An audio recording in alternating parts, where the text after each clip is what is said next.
Good evening, parents. I am Dr. Antonique Edwards. I am the Chief of Equity, Inclusion, and Community Engagement. And it's so exciting to have this space that we are able to share with you for our Parent Academy.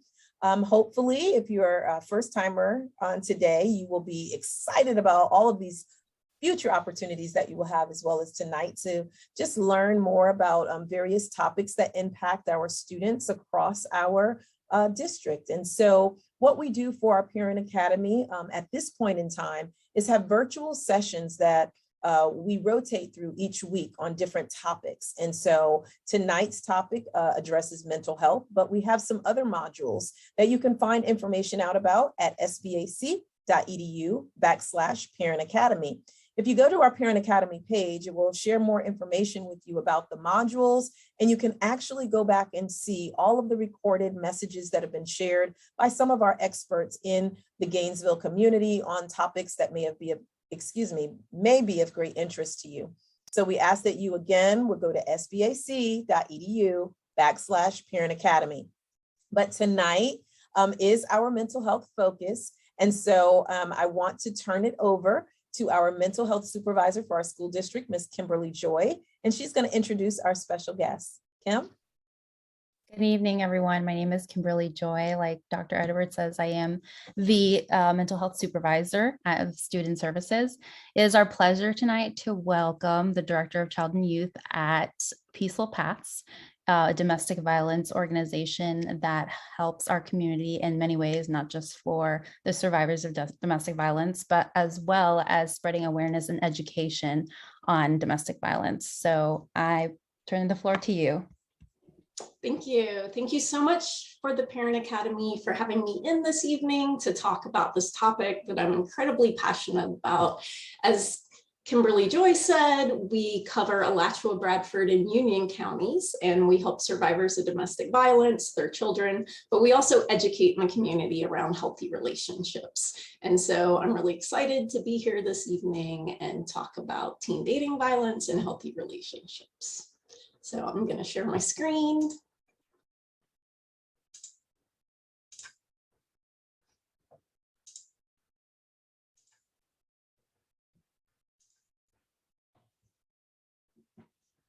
All right, so my name is Crystal Sorrow, and I'm the Director of Child and Youth Services, and that does include education and violence prevention in the community.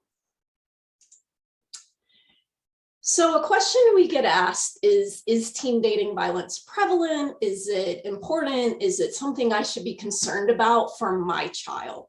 So a survey was done, and 4 in 5 parents, so 81%, either didn't believe or didn't know if teen dating violence, which we're going to see in this presentation, also abbreviated as TDV, is an issue.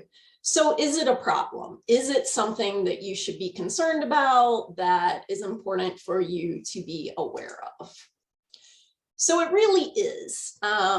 It's a form of intimate partner violence. It's categorized under that, and it's a serious health problem. So it is the most prevalent type of youth violence, and it affects youth across the board, regardless of age, gender, race, socioeconomic status, or sexual orientation. So it's something that affects many teens from all ages, middle school, high school. We also do prevention with college students. So it affects all those levels. And these are some statistics so that you can kind of see the prevalence. So 1 in 11 female teens and 1 in 15 male teens reported experiencing physical dating violence in the last year. And we're going to talk about the different elements of abuse and teen dating violence that may occur, what makes up abusive behaviors. So this statistic is specific to physical dating violence. But then we see in the middle that 48% of teens who have been in a romantic relationship reported being stalked and harassed. So that's talking about 50% almost of teens, so 1 in 2. So those are pretty big numbers if you're thinking about your children or your friends' children, the people who are in your child's social network. If half of them who have been in relationships have been stalked or harassed, That is a very significant number. And 1 in 3 teens nationally report experiencing some kind of abuse in their romantic relationship, whether that's physical, sexual, verbal, or emotional. And we're going to talk quite a bit about emotional, going into that mental health aspect. And then we see that people who may identify as LGBTQIA experience teen dating violence at equal or higher rates statistically. So across the board, it is affecting everyone. Sometimes there's myths around who it may or may not be affecting, or that males are not affected, for instance. But we can see here that 1 in 3 teens is a statistic that includes all teens. So some more statistics you should know is only 1/3 of teens who were in an abusive relationship ever told anyone about the abuse, which is why it's great that you're here this evening learning about this topic, because it makes you more informed and kind of know what to look for, what questions maybe to ask, how to speak to your teen, because only 1/3 of teens who are experiencing it tell anyone. And of those teens who do tell someone and were in a violent relationship, 86% were more likely to tell a friend than an adult. And while we're glad that they have friends they feel comfortable talking to, they really need adults to navigate systems, to help come up with solutions. Often friends don't know how to provide resources or what to tell them when they're confided in. So it's really important that teens are talking to adults they trust. And we see here that very few are telling anyone, and those that do are telling friends. So we really want to involve you as a factor in helping teens. And then among American high school students, if they have experienced sexual and physical abuse by a dating partner, there's a really high percentage here of contemplating and attempting suicide. So it's really important that you're aware of that, that if your teen is going through something, or a teen that you know is going through something, that you recognize how serious that can be for them. Sometimes there's dismissive thoughts around teen relationships that maybe they're not that serious or that impactful over the course of a life, but it is very impactful to teens. And we also know that education works. So teaching young people about healthy relationships does reduce the prevalence of teen dating violence. So when we go into schools and we're able to talk with students, when parents encourage healthy relationship education, it really does help students. It helps them identify red flags. It helps them see problematic behaviors. It helps them be upstanders and call out peers when they see problematic things happening. So it really does help. And so we're hoping the information we share tonight also helps you as well. So what is teen dating violence? Well, teen dating violence, as we said, is a type of intimate partner violence, but it's a pattern of abusive and coercive behaviors. And it's really about power and control. So it's about establishing power and control over that other person's life. And it's done in a variety of ways. The more legal definition is that teen dating violence includes physical, psychological, or sexual abuse, harassment, or stalking of any person ages 12 to 18. And that's in the context of a past or present romantic or consensual relationship. So that is the more legal definition if you were to seek help for teen dating violence. But what we're going to talk a lot about tonight is that pattern of behaviors around power and control. So we're going to listen to a video right now of teens talking about dating violence.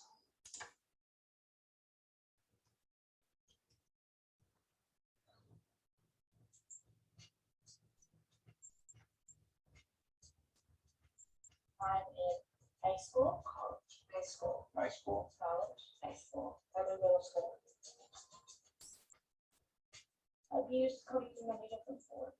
It can be more subtle, or it can be in your face if someone has control over someone else. I think that there's some misconceptions about abuse among teens and college students. I think the first thing people think of is physical abuse, and so we ignore the emotional emotional and verbal aspects of it, and the digital aspects such as texting, and just think of that as normal behavior. Texting, it can become an invasion of your privacy, and it can be used as a form of control. Where are you? Who are you with? What are you doing? Texting can also become used as, let's say, one partner is sending, nude pictures, becomes a breach of their trust with families. At least in my school, young people do not know what abuse is. The truth is, I don't think everybody can recognize the signs while they're in an unhealthy or abusive relationship. Maybe this is just normal for everybody else. My boyfriend or girlfriend is putting me down, is constantly texting me. They've probably been working on making you feel bad about yourself for a while, or afraid, or they threaten you. It's hard to talk about. It's not something that you talk about in school or anywhere. It can be really difficult to tell a friend or parent what's going on because they may just tell you to leave and maybe you're not ready to leave. People who are in these relationships believe that what they want to do is be in that relationship. They want to be with that person and then it's all going to magically work out in the end. But, reality is that it won't. And I think that most people don't realize that the consequences of serious abuse is that either your life is ruined, you get pregnant, you die. I have a friend who has experienced abuse. Yeah, I've experienced dating abuse when I was in high school, and I know friends with as well. I had a friend, and she was very mentally abusive to every boy she would go out with. I was actually in an abusive relationship. My girlfriend constantly was talking to my friends and telling them, "Hey, don't talk to him. He's mine." Told her she was being abusive, and she didn't believe me. I fell for the star football player, and at first I thought it was so sweet that he wanted to walk me in my next class, but from there it just escalated. It wasn't him being kind to me, it was him controlling me and making sure he knew my every move. I thought that it was normal and that what I was feeling, this sadness and this isolation, was something to be expected. He would tell me all the time what a terrible person my father was. And it got to the point where I stopped hanging out with my friends and I stopped hanging out with my family and didn't really have anyone.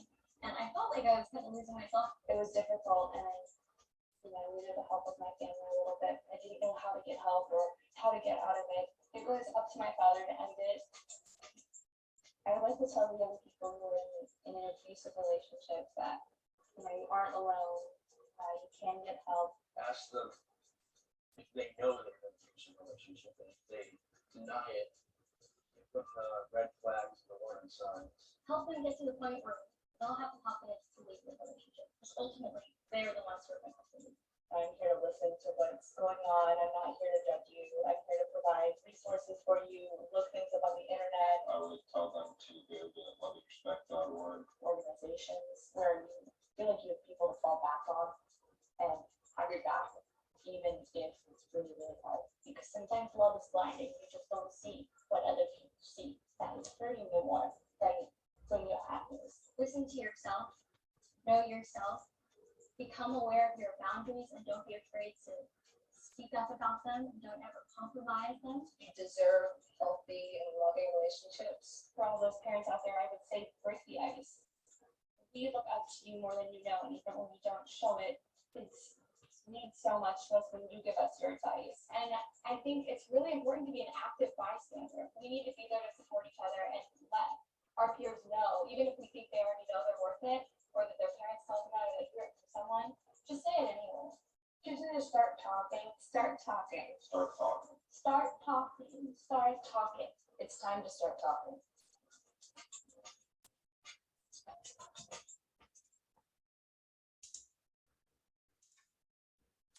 So sorry, the volume was a little low on that. It was actually recorded pretty low. So, but hopefully you could hear kind of the teens expressing how many people they knew who'd been in it, that they'd been in it themselves, and that relationship with parents is so important.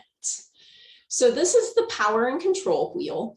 And there's one of these for domestic violence. This one is the teen specific one. So a lot of times people really think of teen dating violence as that outer ring, physical and sexual violence. But really all these pieces that we see in the middle are also abusive behaviors. And a lot of times these are what are being used for that power and control element. So emotional abuse is a huge piece when teens are new to relationships and trying to figure out how relationships operate and kind of what is normal. Emotional abuse can be a really problematic abusive behavior, because putting someone down, insulting someone, gaslighting them, which gaslighting is a term that comes from an old movie, from an old play about the lighting in a house being adjusted to make the person kind of question their narrative, wondering if they were losing their mind. So that gaslighting is when you say things that make someone kind of question their own story, question how they're interpreting things. I didn't say that. You're blowing it out of proportion. You're exaggerating. Why are you so sensitive? Those types of things. And over time, when you have someone that you really care about saying those things to you, it breaks down your self-esteem. And that can be a way to really control someone. And for some of these other behaviors to go into effect as well. That isolation and inclusion piece we're going to talk about quite a bit, isolating people from friends, from their hobbies, from other social circuits. I don't like your friend. I think he's flirting with you. I don't like the fact that y'all study together. Removing that study partner because they're insinuating something. They're blaming a behavior. That isolation of maybe cutting off relationships with your close family, cutting off relationships with sports teams or with clubs or with things that you're really interested in, or excluding people from things as well. And then there's that peer pressure. And also the social status and the gender privilege of, oh, I get to make this decision, I'm the boyfriend, or being the more popular possibly than the person you're dating, and using that social status, putting thoughts out there like all girlfriends are doing that, or all boyfriends are doing that, or if you really love me, this is what you would do. It's also intimidation and threats. So that can look like making loud noises, driving erratically when you're driving someone, in posturing in a way that threatens someone. So it doesn't have to be that physical element, but that intimidation is there. It can be yelling at, cursing at, that verbal component. And then minimizing that what they're doing in the relationship is harmful, is abusive.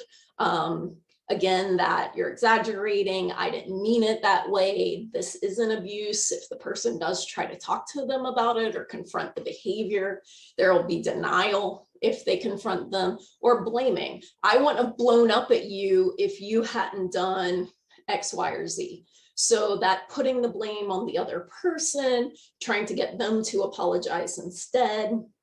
We're going to talk about digital abuse and what that can look like for teens. Digital platforms are obviously very prevalent with teen usage. So talking about what red flags are for digital. There's the sexual coercion piece. So pressuring them into doing things that they're uncomfortable with, or sharing photos with that digital piece that they may be uncomfortable with, or texting them content that they're very uncomfortable with. So all of these are abusive behaviors that can be used in a relationship to establish that power and control over someone. And that's why it can feel very overwhelming for a survivor, especially a teen who this may be a very early relationship for them, to be able to make decisions then, because they really don't feel like they have power in their relationship. Their voice isn't being heard. They're being put down. So all these different pieces are abusive behaviors. So a little more about what that looks like. That intimidation piece could be breaking things, slamming doors. We talked about gaslighting, but it can also just be belittling and saying like, you shouldn't go to that club. Anime club is dumb. Why would you ever want to hang out with those people? So it can be very just putting down hobbies, putting down the way they dress, making fun of their clothing. So having that power over someone where they begin to change their behaviors to please you or to satisfy their partner. It can be monitoring their social media, demanding passwords, using apps to track them. Not respecting boundaries. So in healthy relationships, you can put out a boundary and the person respects that boundary. It might be like, don't text me after 7, I'm hanging out with my family. That person steps across the line. So not respecting digital boundaries, emotional boundaries, sexual boundaries, forwarding or threatening to forward private information that was shared or text or emails. There can be identity abuse where their gender identity or sexual identity can be used as an emotional abuse tactic. A lot of times it's making decisions for them without their consent. So telling them where they're going in the evening or picking the movie all the time or the restaurant, which can feel like a small thing until it becomes that pattern and that power and control and that not being heard in a relationship.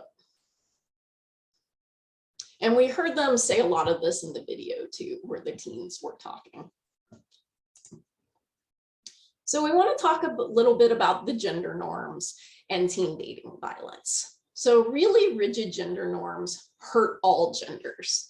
And those assumptions about gender roles and relationships lead to imbalances in power. And if we just talked about that really abuse is about power and control, then that imbalance can lead or lend to what's happening in the relationship. So if someone has grown up thinking that boys should get to make all the decisions, then when there's pushback against that, and they think that they should have power and control over that relationship, that can be led into unhealthy behaviors and then possibly abusive behaviors. And gender roles that we see in media, relationships we see shown in media, that jealousy, that volatility, that jealousy is a good thing, those are unhealthy examples. So a lot of times roles in shows or in music or things like that can be very problematic when young teens are looking at it and they're like, oh, that's what a relationship is. And a lot of those things that are being shown as positive or acceptable in relationships can actually be quite harmful. And then recognizing the piece that relationships you've grown up around can affect positively and negatively what you view as acceptable roles and behaviors. So the relationships you're around as a young child and as you grow up, how people talk to each other, how people do conflict resolution around you, that really shapes how you think about relationships, how you think about how those pieces go together, and what you're willing to accept in a relationship from someone who cares about you. So these are things that, often children are told or things come up. There might be boys who've grown up being told that they can't cry, that an acceptable emotion to express is anger, but not sadness. And so sometimes that can lead to then when you're expressing emotions, you're going to express those as more anger-based than sadness-based. And that can be very difficult for kids who are going through things, for males who are going through things. Females may have been raised that they should be gentle and that they should be empathetic and that they should talk about their feelings, but maybe not necessarily that someone should be respecting their boundaries or hearing their voice as an equal voice. They may be told that they have a different role in that relationship. So being really conscious of the messages that we put out there about how teens problem solve, about how teens work through things can be really important. So do only girls experience teen dating violence? No. Anyone can experience teen dating violence. Anyone can be a perpetrator of teen dating violence, but females are at a higher risk of experiencing teen dating violence. So we want to talk about digital dating abuse because everyone has phones these days, everyone's on apps. So digital dating abuse occurs when a partner uses technology or social media to bully, harass, stalk, or intimidate their partner.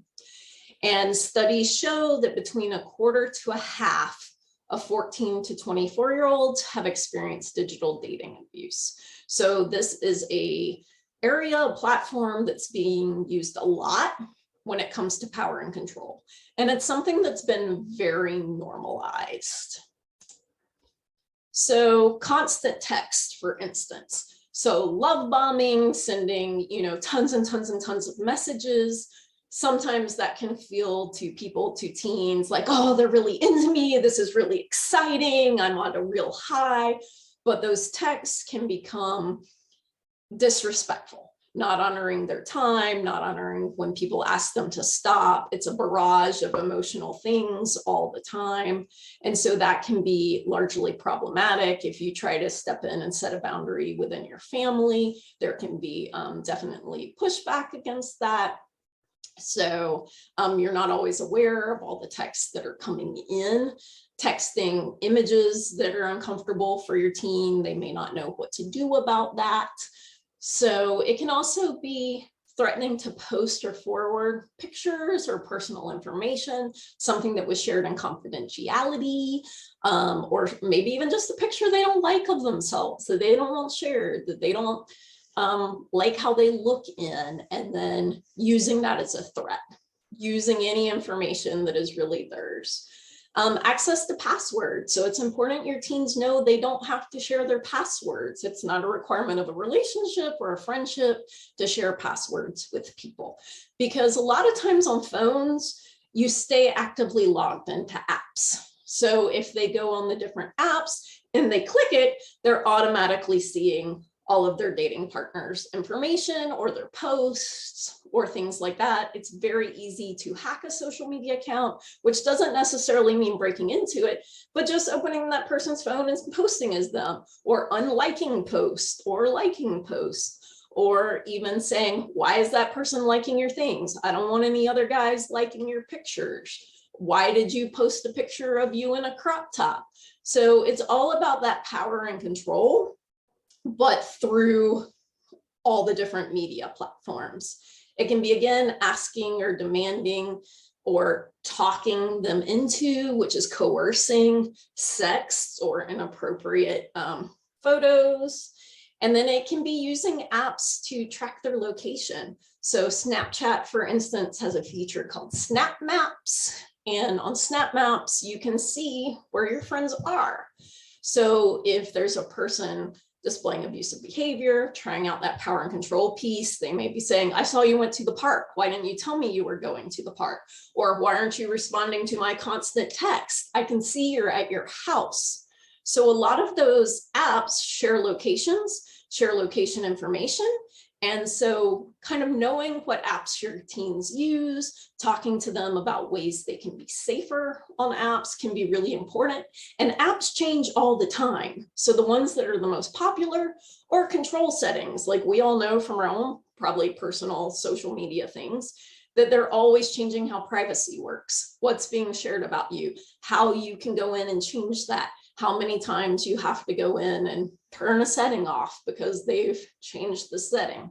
So whereas teens are often very up to date on apps, they don't necessarily think about the security features. And so helping them research that, talking about what's safe or not safe, talking about how much personal information they want to share out in the world can be important. And then they may be, like we said, monitoring or influencing those social media or texter calls. I only want you to post pictures of us as a couple looking a certain way, or I want all of your posts to look happy. We have like college students tell us that, you know, their social media is so curated that then if there are problems, they get people who are like, I can't believe it. I mean, look at their pictures. They look so happy. But that's a very curated presence on social media. And many, many teens curate their images, especially with social media influencers. And so there's definitely those elements to it. So you want to talk to your child about if they have a public account, if they have a private account, if they do have a public account, what information is going out there on their public account. And then again, that location and the mic and apps. So some apps have a live mic that's recording kind of all the time. You can turn those things off in your settings. You can turn off location in a lot of settings.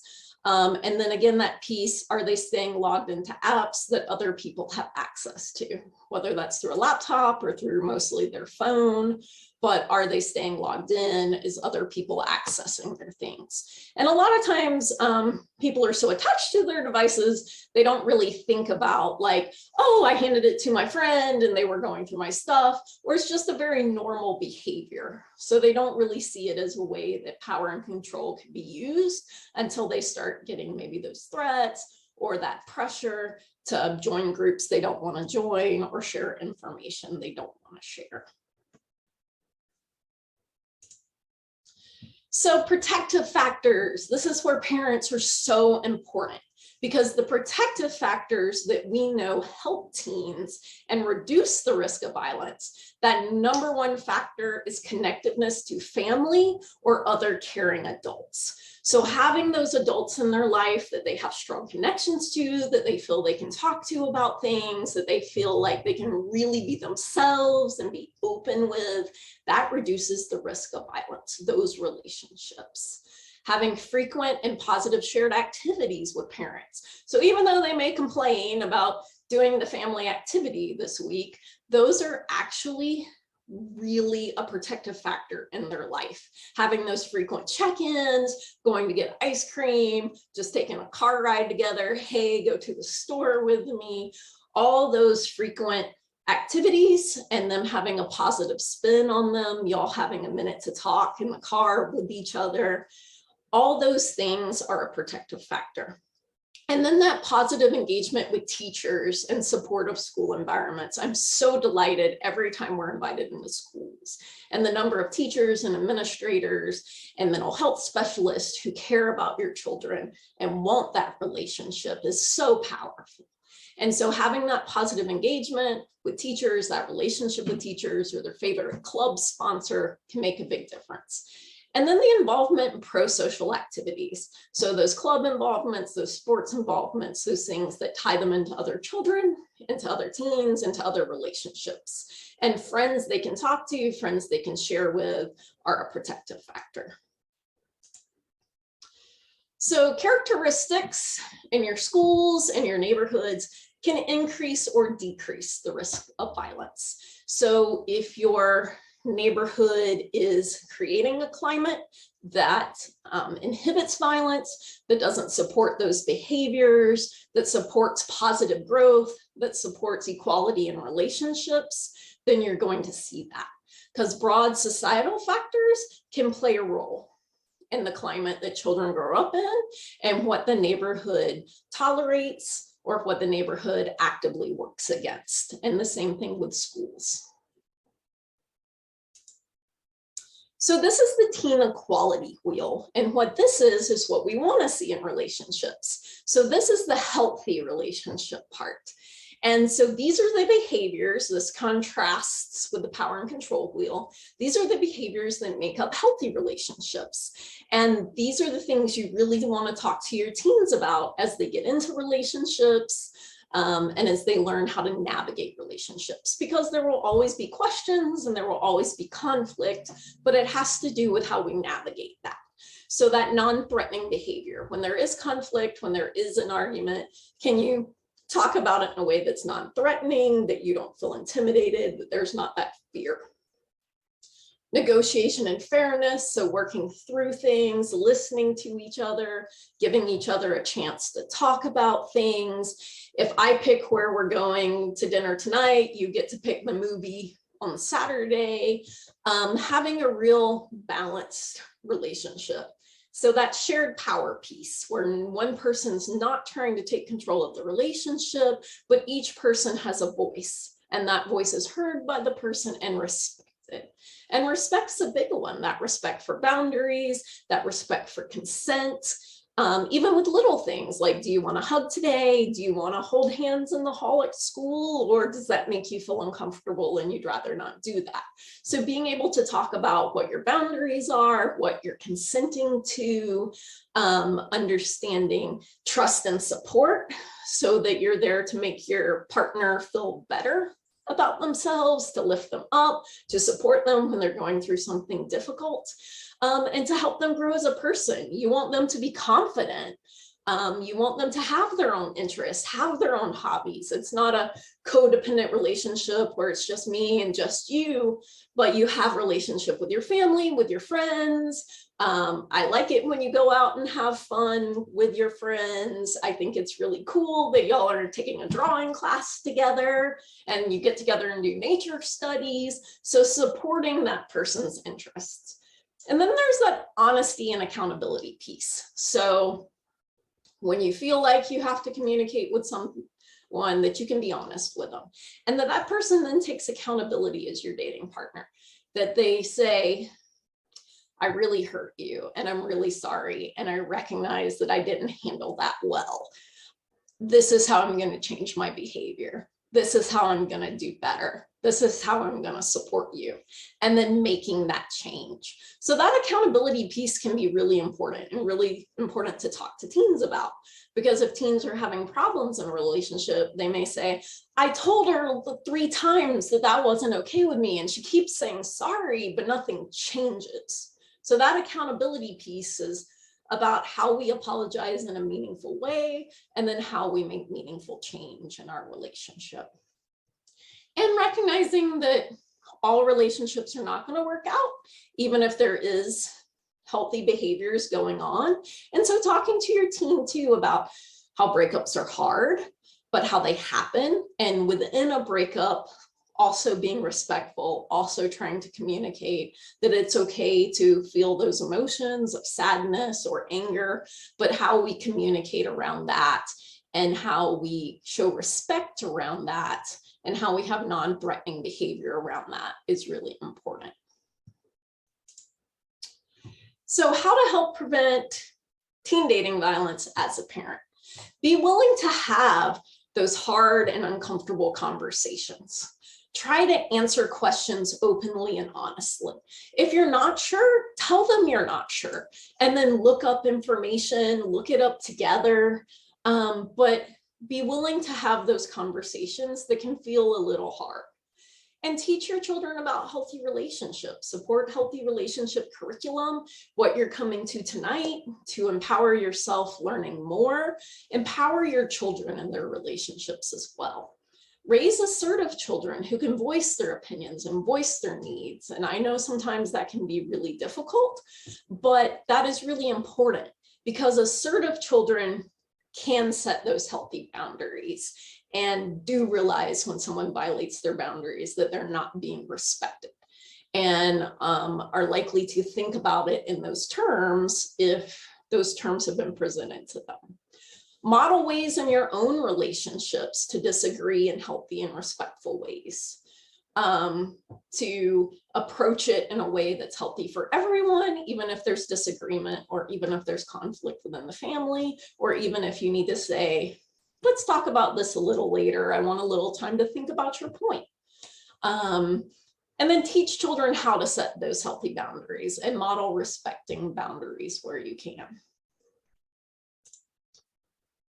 So we're going to watch one more video, and this is a teen talking about their experience.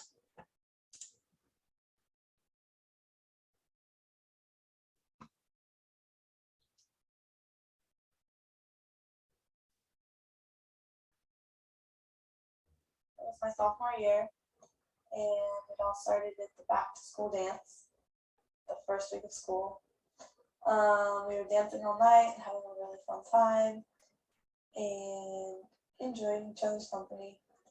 And after a while, we started hanging out a lot, got to know each other pretty well, started liking each other. He asked me to homecoming, and we went together, then we started dating, and everything was fun, you know, new relationship, new things to do, someone to hang out with a lot. A little bit into it, he started getting angry with me hanging out with other people, like my temple friends or some other people, like my crew friends and stuff. So he'd get mad and always wanting me there and waiting for him to do something with him and stuff. So things started to go downhill. The first big incident was at school. One day he came to school drunk and hit my best friend in the middle of math class. And so we were hiding from him at break. And then he found us and was furious that we were hiding and told me I would never be able to stay hidden. He would always find me, so there was no point even trying to hide. Threw me against the wall and slammed me into my classroom door. He got suspended for 2 days and then came back. I was upset, but he bought flowers and told me it was because he was drunk and he would never hurt me, and so we got back together. We were at a party one night and he got really drunk and he was smoking and doing a bunch of stuff that got him out of control again, and he kicked me. I got 2 bruised ribs. I flew across the room, hit my head on the wall, and got a concussion. I was knocked unconscious for 6 hours. I woke up with him leaning over me, kind of like looking at me, and no one had called the police because drugs and alcohol was there and they didn't want to get in trouble. Got home, first thing I did was tell my mom. She said that was 2 incidents and he obviously wasn't like watching himself, and so we called the police, and but that night the police arrested him and took him to juvenile hall. Monday morning rolled around and everyone was whispering at school and everyone had heard their own side of the story, and no one would talk to me. I did the wrong thing by sending him to jail because that's just, no one would do that. He didn't do anything that bad. I mean, I could have just broken up with him. So went to his court dates and everything, and my house got egged 4 weekends in a row. And my best friend wouldn't talk to me because her boyfriend was his best friend. No one would talk to me. I got threatened at school. I got so scared I had to leave. I was in my house for about 2 weeks, too scared to leave because he lived right around the corner and his sister hated me and she was at our school as well. I started in a new high school with a bunch of people that have no idea what happened. So I got a fresh start and people don't hate me for something I did. I got involved with like a support network and things, and they helped me realize that what I did was right, and I got some support from them. Well, at the beginning of the relationship, me and my mom were really close, and then towards the end, she didn't agree with me staying with him and stuff, so we started to grow apart. And then after the party incident, we became kind of close again. She was someone for me to talk to. No friends were there for me. There was one teacher, and that's who I told after the school incident, and she got him suspended. But no one was there for me.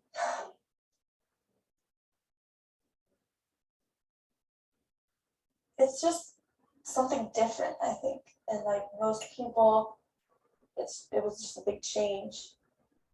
Calling the police was a big drastic move, and I mean, I could have just done what they said and just broken up with him, but he still would have been there. And I mean, I don't know. It's just bad that people don't agree with trying to protect yourself and things.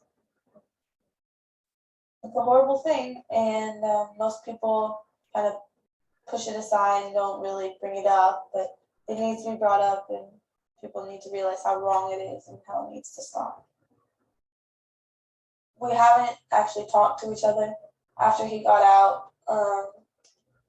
He goes to the other high school now, and so I went to take my PSAT there, and he pointed me out to all of his friends, and he still, I mean, I hear stories that he hit some girl in the middle of math class because she was touching him the wrong way. So he didn't really learn anything and hasn't changed at all.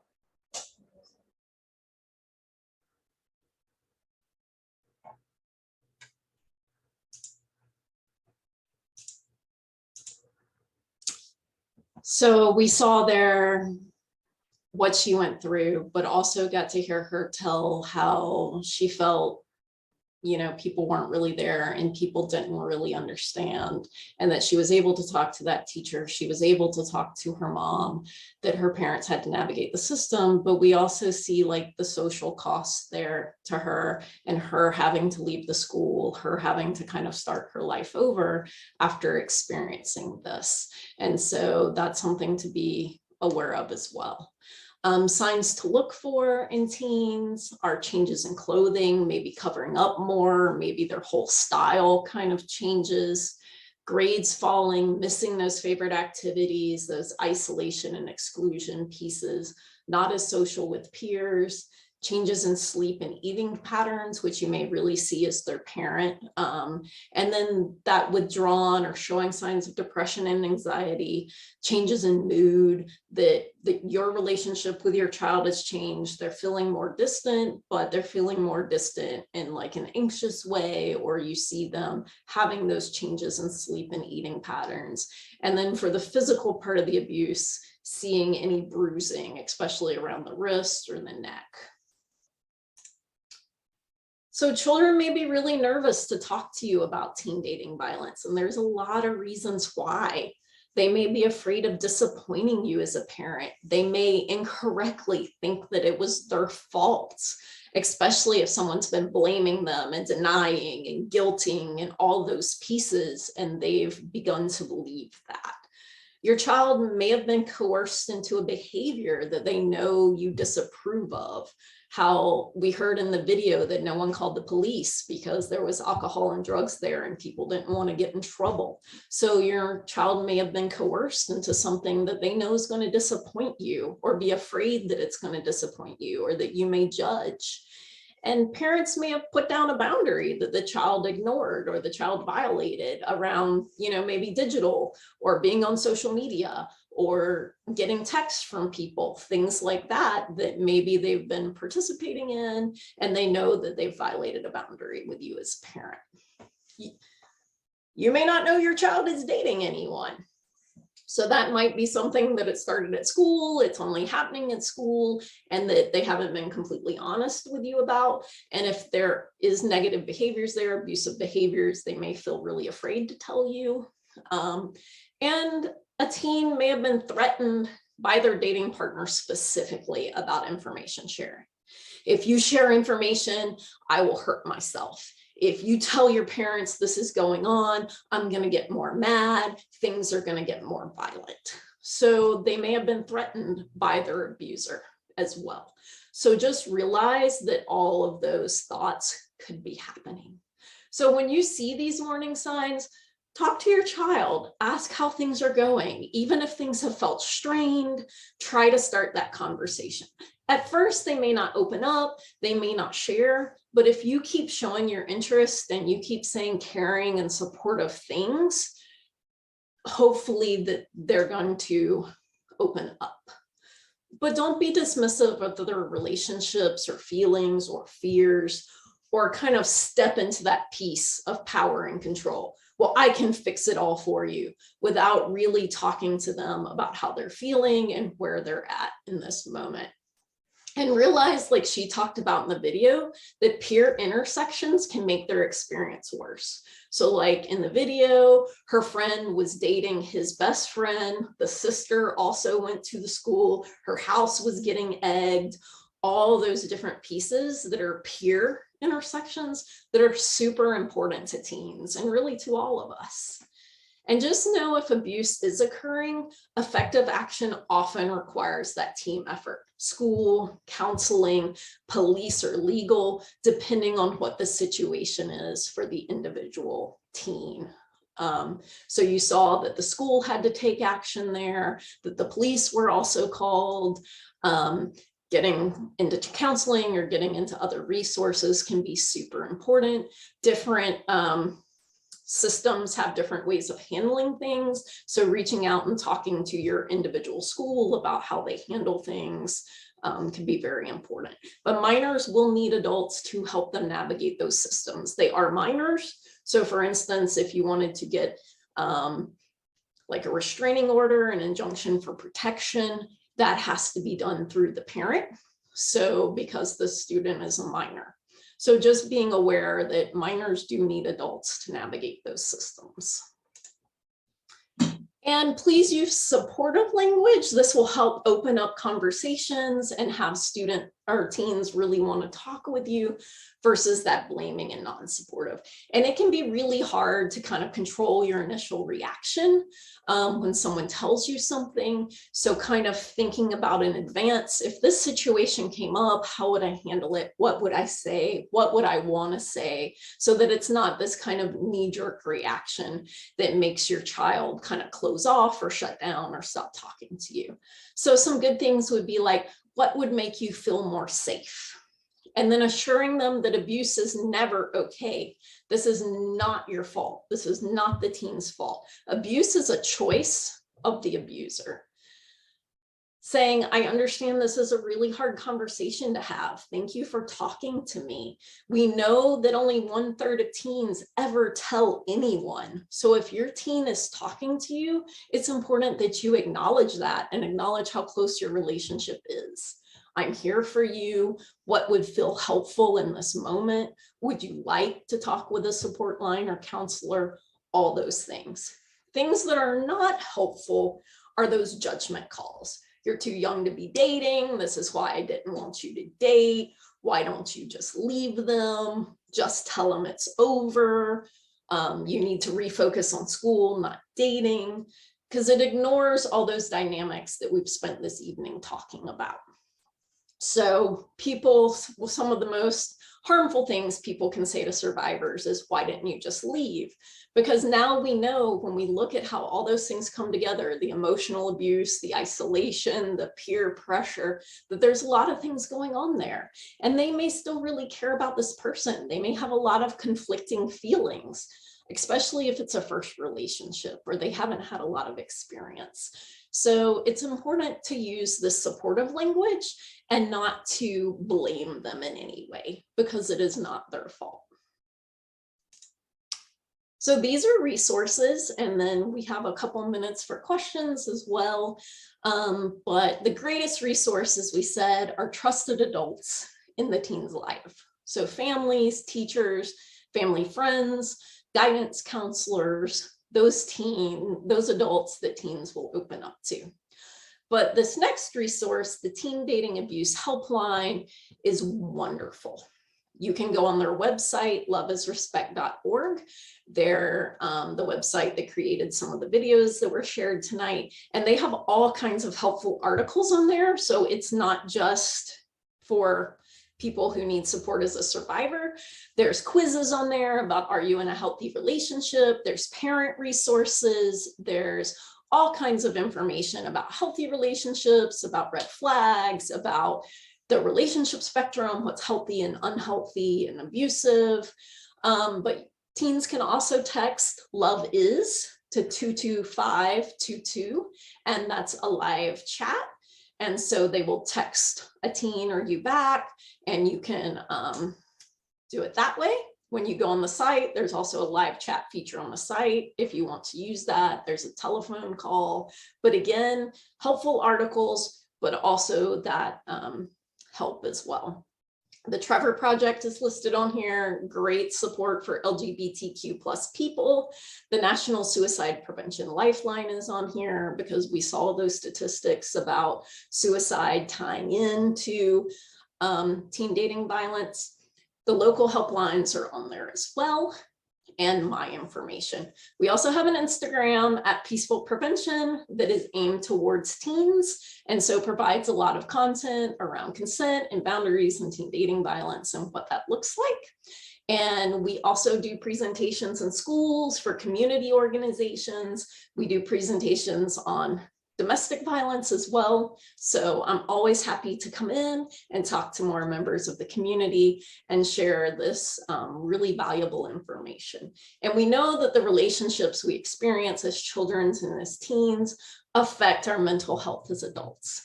And so we really want teens to all have healthy relationships, to be able to recognize healthy relationships, and to be able to assert their needs for respect and for boundaries in those relationships. So I'm going to stop sharing. I'm happy to answer any questions, but just thank you so much for having me in this evening. Thank you so much, Crystal. And we do have several people who are on this evening. And so I would like to encourage you to share any questions that you may have in the chat or Q&A so that we can share them with our presenter. I know that she has probably answered so many questions already with a very extensive and very good thought. I think it really causes you to think a lot in the information that has been prepared and shared with us on this evening. I know for myself, I especially like the wheel and being able to, I think, help students identify the differences in those types of behaviors when they're identifying violence, and being able to see it on that wheel and that visual was very clear and I think eye-opening. And so I just want to give people, however, that opportunity, if they have questions, to share those in the chat and we can ask you.